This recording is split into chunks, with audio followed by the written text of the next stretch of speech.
So this is your typical motor out of a power shower, out of some digital processing showers as well. Basically, to test these, as I've done a video before, you test between the coils, both sides. That one's 19. Flip it over. 19. Should be very similar. And then you go between each segment on the commutator and go all the way around. It's a lot. Every 2 segments. Take a reading.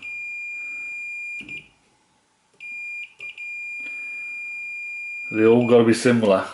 If they ain't, that can cause basically problems with the magnetic field, which makes it hum or sound really bad. So if you've got a noisy shower, check the continuity. But also, before you fit it, you really want to be checking the windings against the casing of the house for insulation resistance.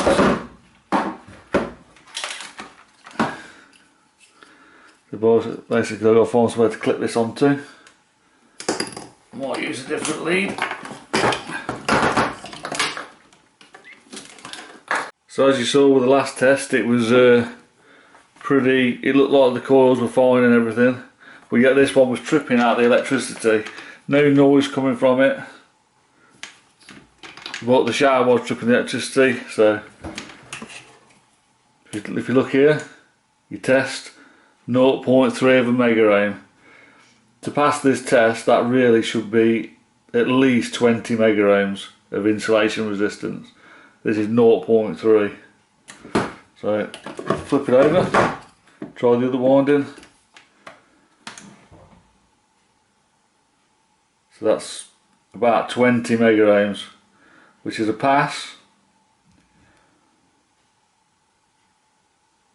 So there you go. That's why it's always good to insulation resistance test on your motors as well before fitting them, especially if you're using second-hand motors.